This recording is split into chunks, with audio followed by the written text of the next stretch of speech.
saudoso congregado Antônio Maia, escritor de vários livros e opúsculos a respeito da vida interna da Congregação Mariana e seu apostolado, escreveu um dos mais importantes livros que já foram publicados sobre o assunto Congregação Mariana na história recente.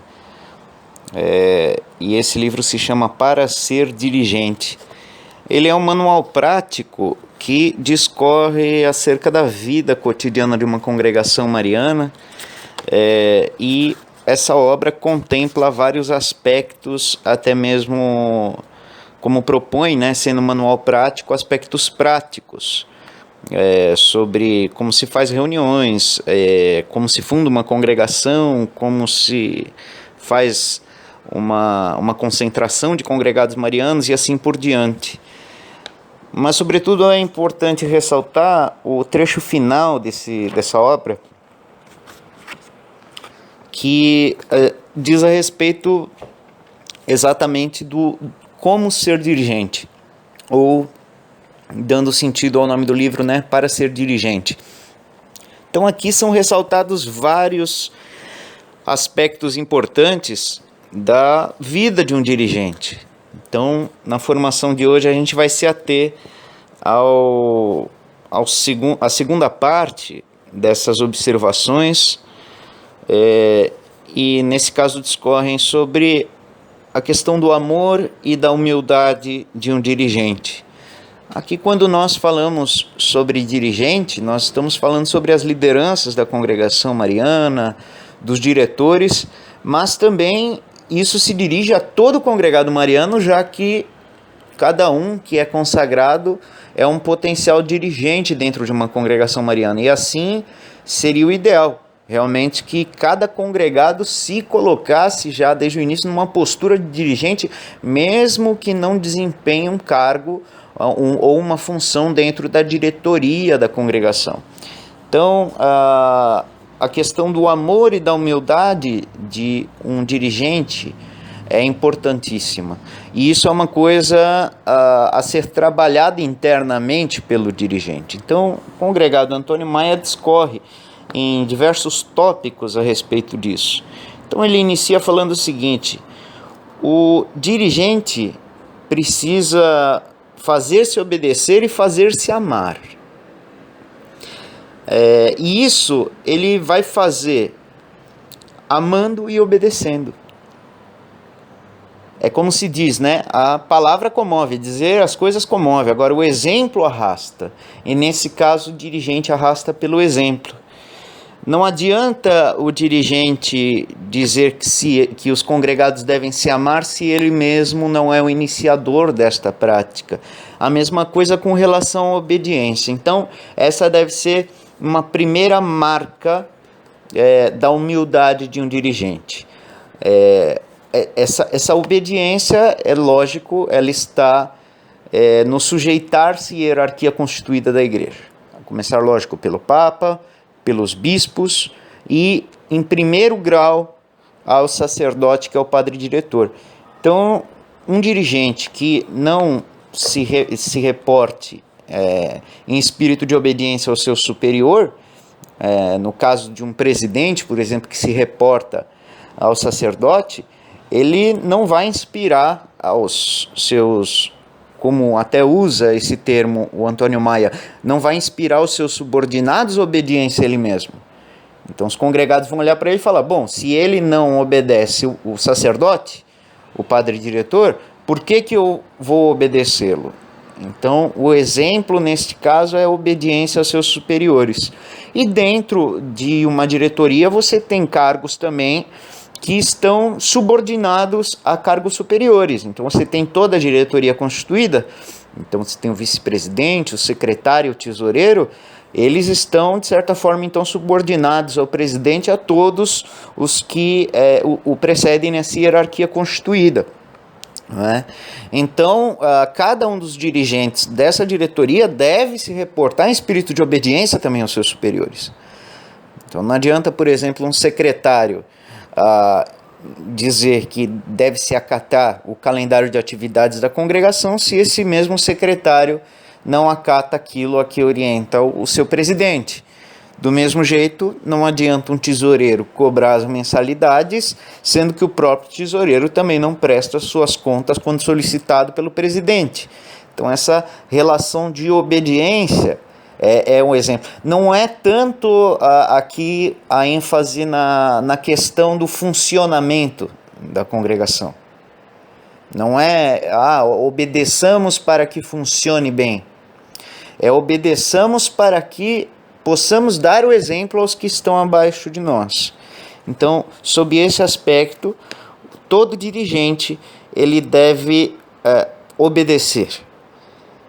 E, por outro lado, deve também amar os seus superiores, a cada um deles, como já descrito anteriormente. Então, não adianta também um dirigente dizer aos seus subalternos, aos que estão abaixo dele, mal de um outro dirigente que está acima. Então, nisso consiste muito a prática da humildade e do acatamento aos superiores. Não só as ordens, mas também as orientações, a tudo que o seu superior tem a direcionar na vida prática da congregação. Então, isso é um aspecto muito importante. Se o dirigente não formar e conquistar a todos, se não os vencer e não se fizer amado por todos, primeiro através do coração, através do amor, ele jamais vai conseguir isso por outros meios. O dirigente que saiba se fazer amado e saiba amar, verá que com confiança e afeto se resolvem todas as dificuldades. Então, na vida cotidiana de uma congregação, eventualmente a gente vai encontrar obstáculos. Contudo, toda iniciativa de um dirigente ela deve estar firmada sob uma ótica de amor. Tanto para com as dificuldades, porque geralmente as dificuldades diante de um dirigente elas são geradas por pessoas. Então, dentro da congregação mariana, as dificuldades são geradas por causa do relacionamento interpessoal, por causa de mal-entendidos. Então, essas intempéries da vida cotidiana de uma congregação devem ser resolvidas pelo amor, pelo filtro do amor, né? E também as internas da congregação. Essas dificuldades elas vão surgir. Isso nós devemos também ressaltar a todos os congregados, que a vida na congregação mariana não é simplesmente um mar de rosas. Haverá dificuldades, isso é uma certeza, mas cabe também ao congregado saber como proceder diante dessas dificuldades. E a chave desse proceder é essa ótica do amor. Ver no outro que eventualmente cometa uma falha, ver como um irmão, ver como aquele que eu devo amar.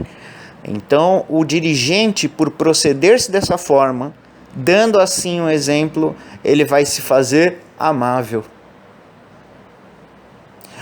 Há duas maneiras de se tentar conseguir agir como um dirigente.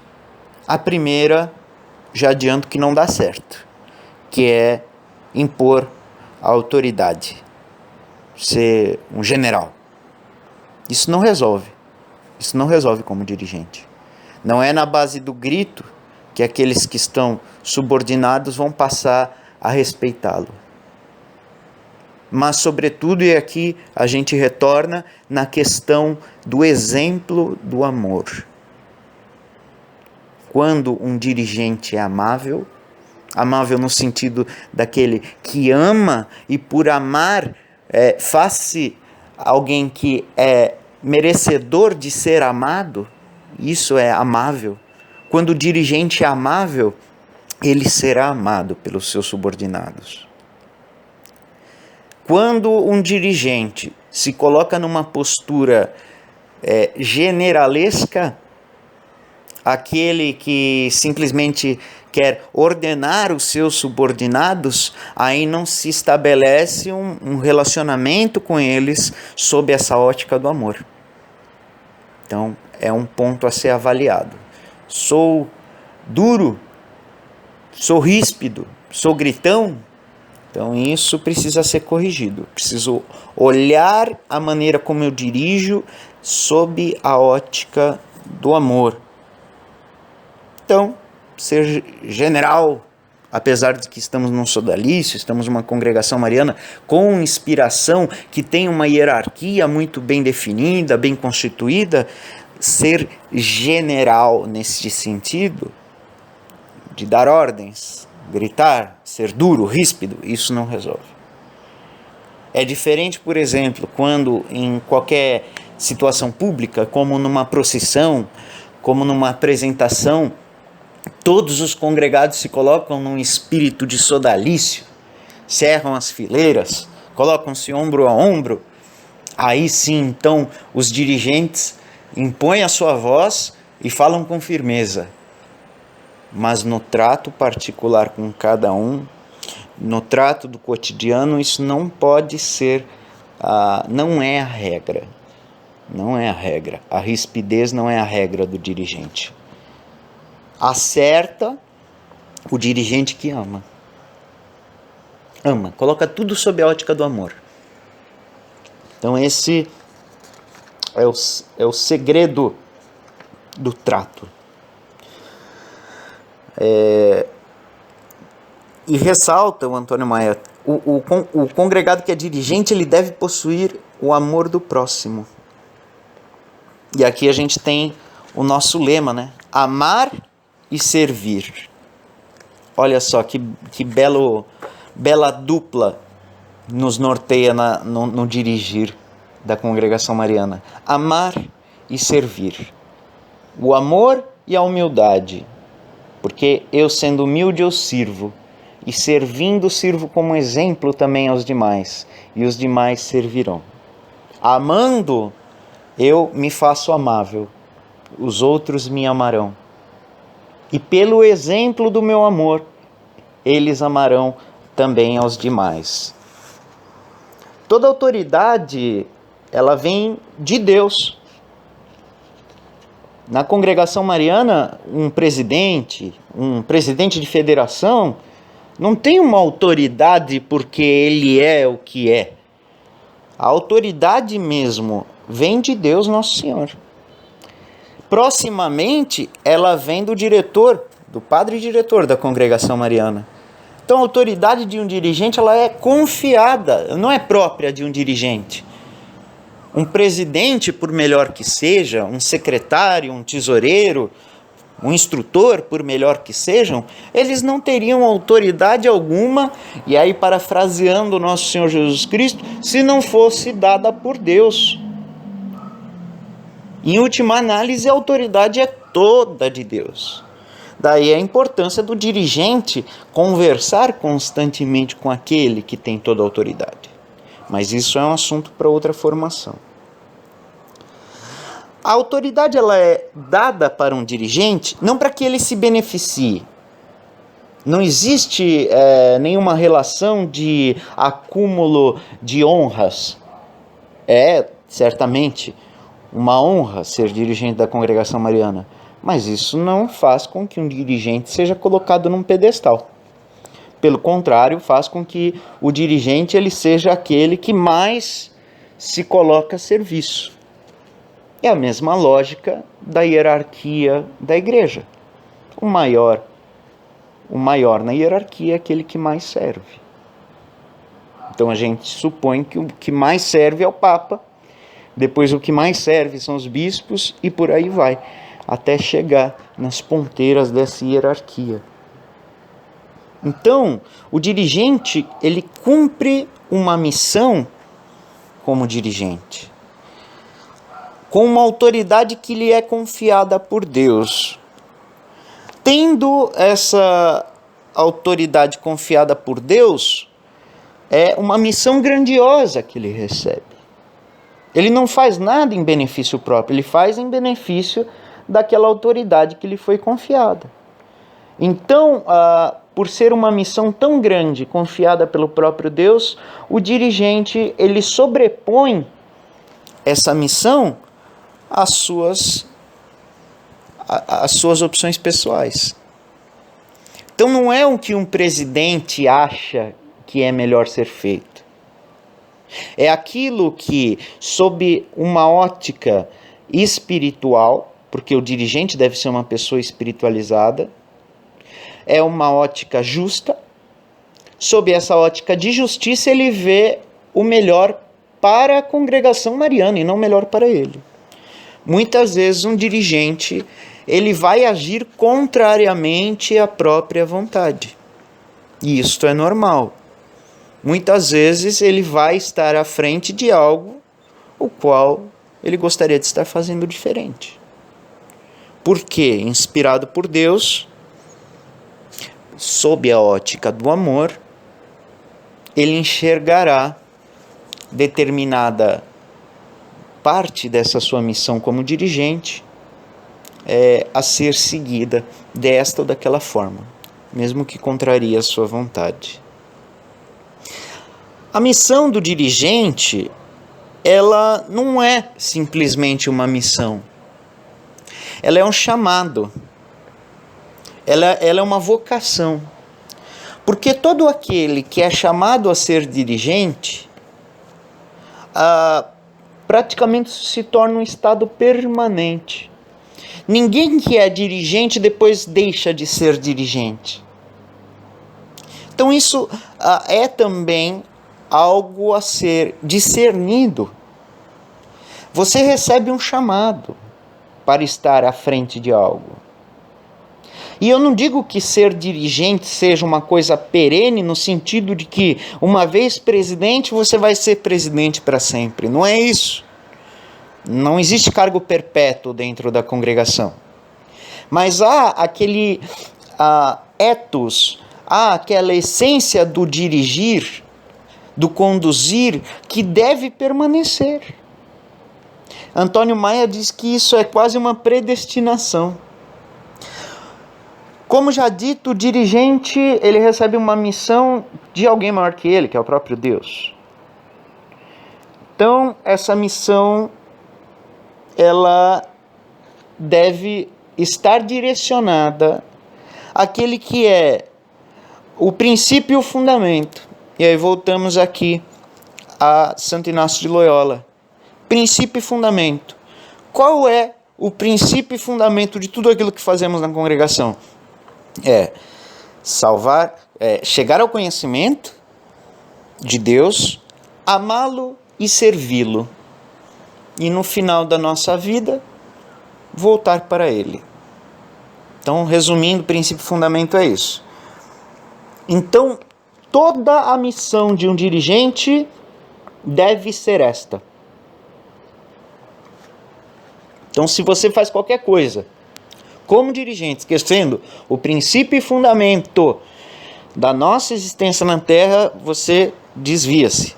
Qualquer ato, qualquer gesto de um dirigente, qualquer encaminhamento de um dirigente deve conduzir o subordinado ao princípio e fundamento, ao maior conhecimento, ao maior amor de Deus e ao maior serviço de Deus, para que atinja-se o propósito da congregação mariana. Qual o propósito da congregação mariana? É que por meio da espiritualidade a que ela se propõe, que propõe a seus membros, eles possam se santificar e por meio do seu apostolado possam santificar os demais. E esta é a razão de ser da congregação mariana. Então toda atitude do dirigente deve necessariamente convergir para este fim. Então, aplicar a espiritualidade da congregação para que o próximo se santifique. Então o dirigente ele deve auxiliar, ajudar na santificação do seu subordinado. E ele deve auxiliar para que o seu apostolado e o apostolado do seu subordinado santifique os demais. Esse é o propósito da congregação. E que apostolado? Onímodo. Qualquer apostolado. Qualquer um deles.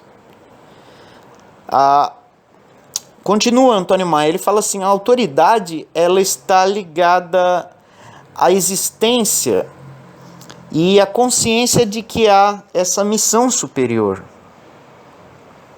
E essa missão do dirigente, que está ligada tanto ao propósito da congregação mariana quanto ao princípio fundamento, ela é uma missão que o dirigente não tira em proveito próprio. Nenhum presidente de congregação mariana leva vantagem por fazer isso. É lógico que um bom dirigente, ele merece o seu reconhecimento por estar fazendo um bom trabalho na congregação. Mas ele não tira nenhuma vantagem, nem deve tirar, pelo amor de Deus, sob aspecto financeiro ou status. Ele não tira isso de modo algum para proveito próprio. Mas, em primeiro lugar, ele deve fazer com que tire proveito aqueles a quem ele está dirigindo.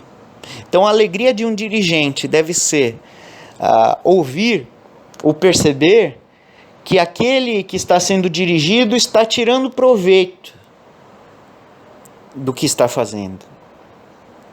A congregação mariana, ela tem uma proposta aos seus membros. E é uma proposta que envolve o exercício espiritual. É uma proposta que envolve um crescimento, um agere contra, agir contra a vontade, muitas vezes. Então, de certa forma, um congregado, ele tem o seu cansaço. Ser congregado é um pouco cansativo, sim. Mas o dirigente, ele não está aí para fazer com que o fardo deste caminho árduo de santificação seja um fardo tão pesado. O dirigente não pode ser uma cruz na vida dos congregados, dos seus dirigidos.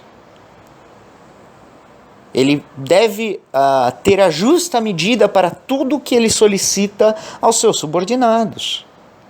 Não deve impor cruzes a eles, além daquelas que são necessárias que cada um carregue por causa daquela promessa, da consagração que abraçaram, que já é um caminho árduo o suficiente, o da santificação pessoal. O dirigente, ele conduz uma comunidade, e ele faz isso porque tem um valor. O dirigente tem um valor. Não se pode colocar na congregação qualquer um para dirigir. Geralmente é feita eleição para a congregação mariana e se escolhe aquele que tem, sim, um valor. Aquele que é, na ótica de todos os congregados que o elegem, uma pessoa capaz, bom. Né? São examinados durante uma eleição os aspectos também, a capacidade de dirigir, a bondade, a docilidade de um dirigente, a capacidade de ter pulso firme para tomar resoluções quando necessário. Mas tudo o que esse dirigente faz, ele faz por Deus e para Deus. Ele não faz isso por ele. Ele não faz isso para ter uma glória sua. Então a alegria do dirigente é essa. Perceber que os congregados, os seus dirigidos, estão alcançando as finalidades da congregação, alcançando o princípio e fundamento, que eles estão sendo bem dirigidos e dirigidos para Deus. O dirigente faz tudo o que faz por Deus e para Deus. Prossegue Antônio Maia. Mandar é servir. Mandar é servir. Logo, o dirigente deve servir e não servir-se. Então a gente não pode, na postura de dirigente, ficar numa postura nababesca. Colocar-se num trono e apenas mandar. Apenas mandar. Muitas vezes o dirigente ele vai fazer até aquilo que não competiria a ele porque ele não conseguiu alcançar dos seus subordinados ou não encontrou um subordinado que fosse capaz, e aqui eu não estou falando de falta de competência, eu estou falando talvez de falta de tempo, falta de uma instrução prévia. Muitas vezes esse dirigente ele vai colocar a mão na massa de algo que talvez nem fosse da dignidade do seu cargo. O dirigente, e aí a gente já viu em algum encontro estadual, alguma vez que um dirigente foi flagrado limpando a privada da casa de encontros. Isso é ser dirigente. O dirigente é aquele que vai colocar-se a serviço. Então, muitas vezes o dirigente, ele não vai ter quem mandar a não ser a si próprio. Às vezes o próprio dirigente tem que colocar-se a servir. Não pode ser um dirigente aquele que busca holofotes para si próprio. Eu tenho, olha, nossa, veja meus predicados, veja isso, veja aquilo, me tomo como um exemplo. Eu sou exemplo disso, façam igual, olha, vejam só como eu faço dessa forma bela. E é até um princípio de santificação pessoal você ter-se como aquele mais desprezível. Porque aos outros eu não conheço, mas a mim mesmo eu conheço perfeitamente, eu sei o quão baixo eu consigo ser. Então o último a tomar-se como exemplo, um dirigente, é a si próprio. Cito vários exemplos e evito os meus, porque sei o quão baixo e quão vil eu consigo ser.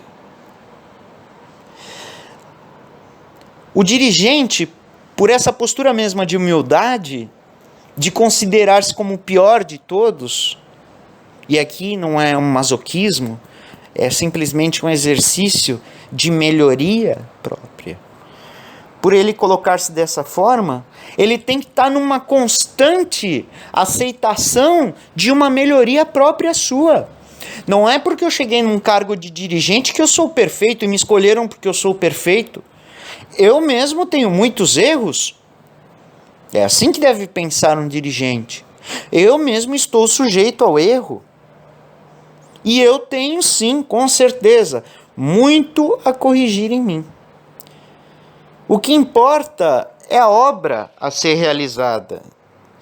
Tem um ideal a ser abraçado e uma causa que nós servimos. Dessa forma, o dirigente ele não vai ficar perdendo tempo consigo mesmo. Nem vai ficar atrapalhando aqueles que estão servindo junto, seus subordinados, com coisas que ele mesmo deveria fazer. Não, faz isso daqui para mim porque eu estou sem tempo. Não, você é dirigente, o seu tempo é maior do que o dos outros. Deus permitiu que você fosse dirigente porque você tem uma capacidade de administrar o tempo. E se não tem, vai consegui-la. Você vai administrar o tempo melhor do que os outros. O dirigente acha tempo onde o tempo não há. Então ele não vai ficar atrapalhando os subordinados com ele mesmo. Não, porque eu acho isso, ou porque eu acho aquilo. Não, nós vamos fazer. E aí diz Antônio Maia, olha, aqueles que virem o dirigente viver de uma forma desinteressada e humilde, ficarão seus amigos. Pense mais no trabalho que está sendo feito na congregação do que em si próprio. Pense mais no que está se fazendo no que é si próprio. Queira antes os congregados bem alinhados do que a si próprio. Isso não é desleixo. Se não der tempo de se alinhar, não se alinhe, mas queira que todos estejam alinhados. Busque também. Você vai continuar buscando a sua perfeição.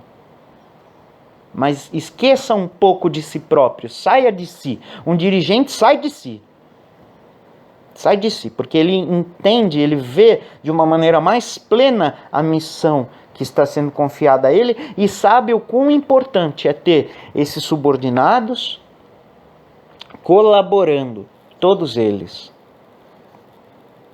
Não há dirigente eficaz sem amor.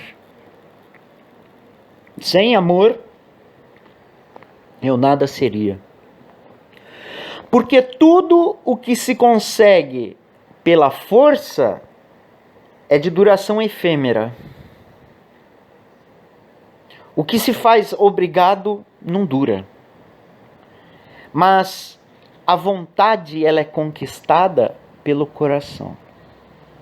A pessoa vai fazer com todo prazer por mais que seja uma agrura, se ela fizer porque ama, mais ela vai conseguir fazer e fazer com vontade se ela fizer aquilo por amor. Quanto mais elevado for o dirigente em grau de hierarquia, tanto mais deve amar os seus subordinados. Isso não deveria ser só na congregação, não, na vida. Mas o dirigente da congregação, ele deve amar a cada um. E não se ama aquilo que não se conhece. Então o dirigente também vai buscar amar a cada um dos seus subordinados. Ele nunca... E aí o Antônio Maia coloca um porém aqui a ser observado. O dirigente, ele não deve ser demasiadamente delicado. Por quê? Porque ele lida com seres humanos. Entendeu? Os seres humanos têm seus anseios, têm suas pressas. Então, se o dirigente confundir o ser amável com um ser muito frágil, ele vai se dobrar e vai quebrar. Ele não vai conseguir ser um dirigente. Então, ele observa bem. O dirigente não deve ser demasiadamente delicado. Em outras palavras, ele não pode ter nojinho. O dirigente não pode ter nojinho. Ah, não, porque tal pessoa ali está passando uma dificuldade, eu me prostro, me dobro, não vou conseguir nem ajudar ele, nem a mim. Vou piorar. E eu, como dirigente, se eu fico ruim, se eu me abalo por determinada coisa ruim que acontece no cotidiano da congregação, eu estrago uma congregação inteira. É essencial no dirigente o dever de respeitar nos subordinados a sua dignidade de pessoas inteligentes e livres. Então, isso entra também na questão da humildade. Eu devo olhar para o outro como melhor que eu. E eu, como dirigente, eu devo buscar o potencial daquela outra pessoa. Ela pode não ser boa sob um aspecto, mas vai ser em outro. Ela é inteligente. E aqui, livre de parafrasear Paulo Freire, mas cada um tem as suas inteligências. Então deve-se buscar, isso daí também é uma aptidão do bom dirigente, buscar a aptidão de cada um. Você coloca uma pessoa para fazer uma coisa, de repente não está bom ela fazendo aquilo, mas existe uma outra coisa na qual ela se desempenharia maravilhosamente. É ali que ela vai se encontrar. Ao homem repugna a servidão, mas agrada o serviço. O homem não quer ser escravo, mas servir alegra. Sentir-se útil alegra. Ser oprimido para fazer algo obrigado, isso não alegra, isso entristece. Então, deve-se ver que o dirigente, ele não seja um senhor de escravos. Não é essa a relação que se impõe entre o dirigente e o subordinado. O dirigente, ele deve encontrar essa aptidão do seu dirigido e ele deve fazer com que ele desempenhe aquela sua função com amor. Com amor. Olha como é uma diferença, né? Você tem toda a hierarquia, e de fato a tem, mas você tem ela por esse viés, essa ótica do amor. E esse serviço prestado por um subordinado vai ser feito com muito melhor vontade. E, por outro lado, também diz Antônio Maia, ele sente quando o dirigente, o subordinado sente quando o dirigente encontra a sua aptidão. E ele se agrada. Ele sente que o dirigente o estima. Ele sente que o dirigente confia. Não tem nada pior do que você, sendo um dirigente, pedir algo a alguém já desconfiando. Você deve confiar no potencial da pessoa, porque isso é sentido pelo subordinado. Há dirigentes que estão sempre prontos a censurar ou punir. E nunca, porém, a louvar ou agradecer. Mesmo aquilo que se deve fazer por dever. Então, Antônio Maia fala daquele que é negativo, aquele que sempre olha tudo por uma ótica negativa. Então, se foi feito corretamente, vocês não fizeram nada além da obrigação de vocês.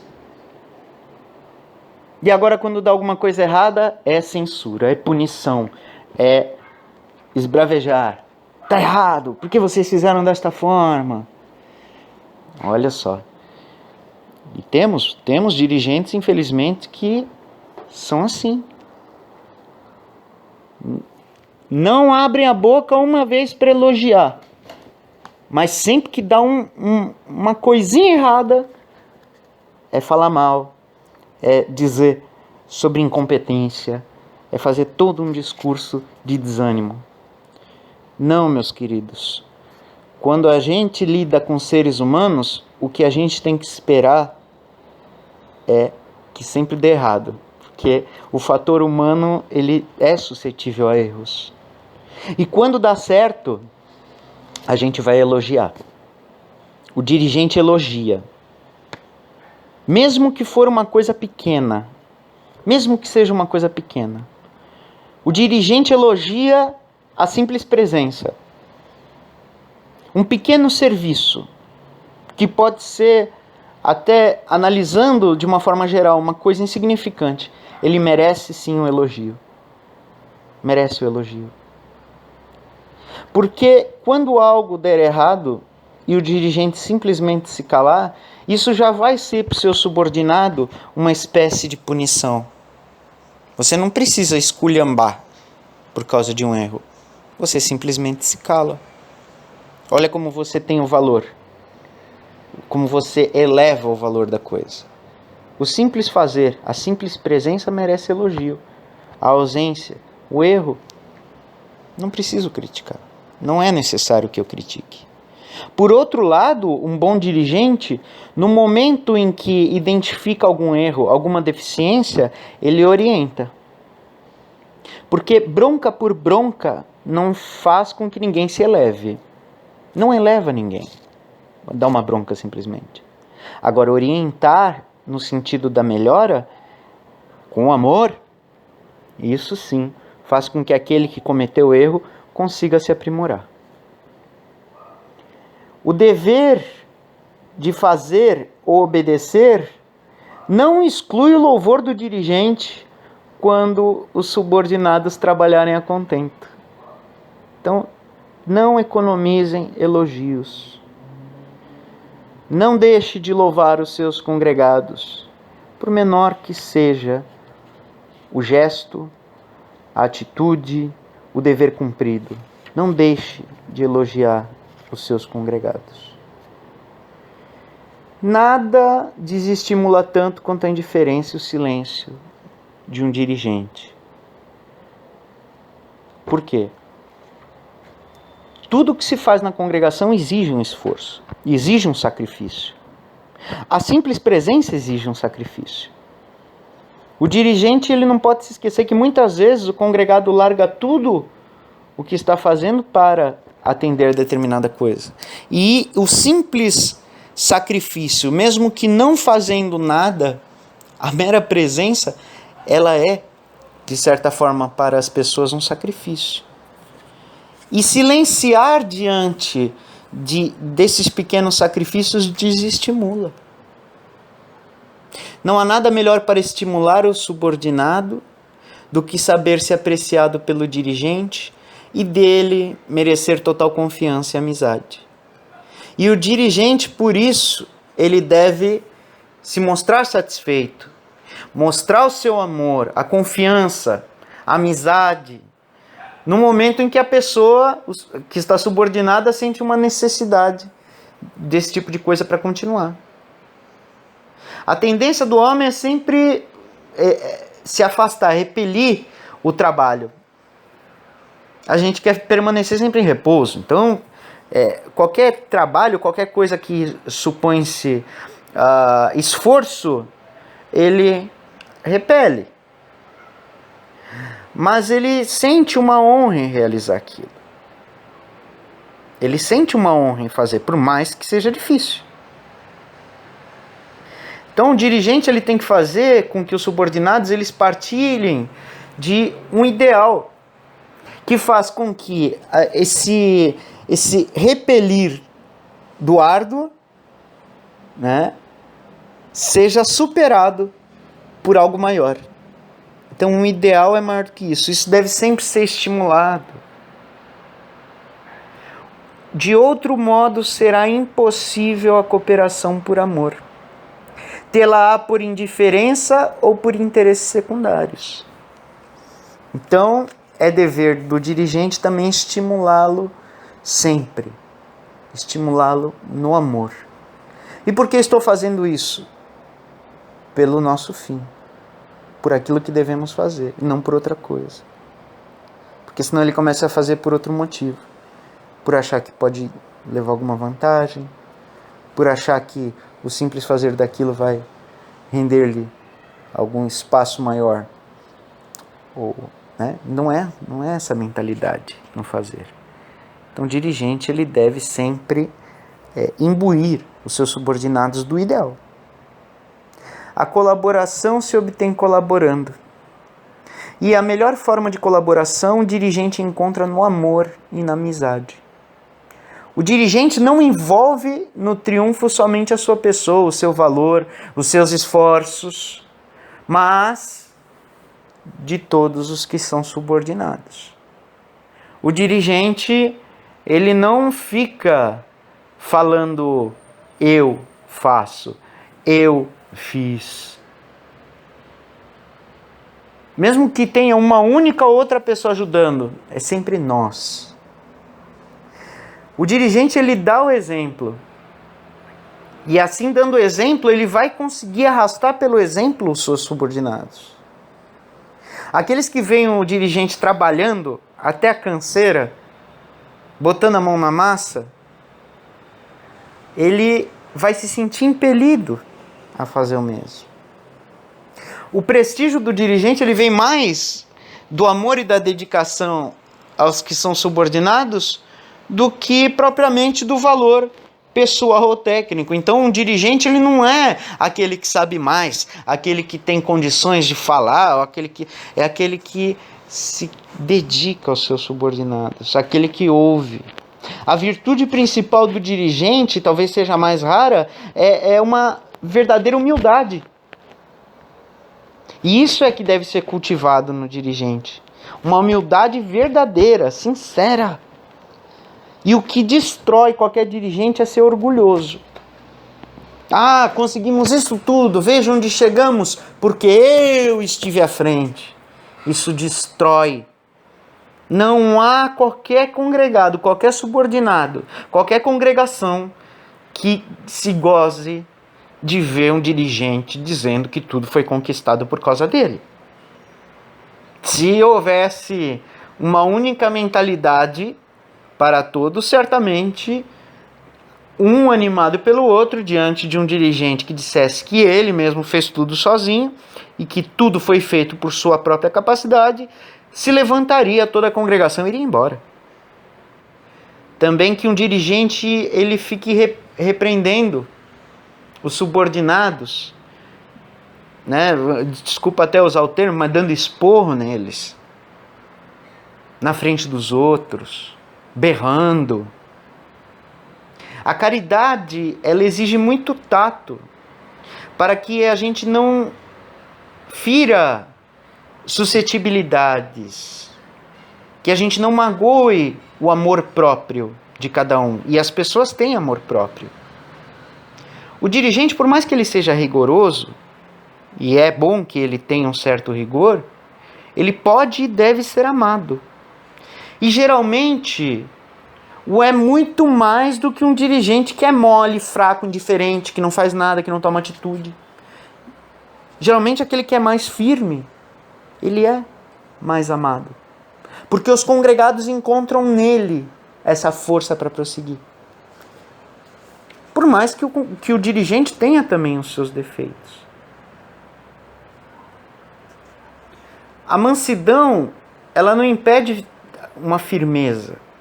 Não é porque um dirigente é manso que ele é sem iniciativa. O bom dirigente, ele tem que ter um cuidado nesse conduzir da congregação. Ele deve ter um meio termo entre ser amável, solícito e ter firmeza. Ele deve ter firmeza.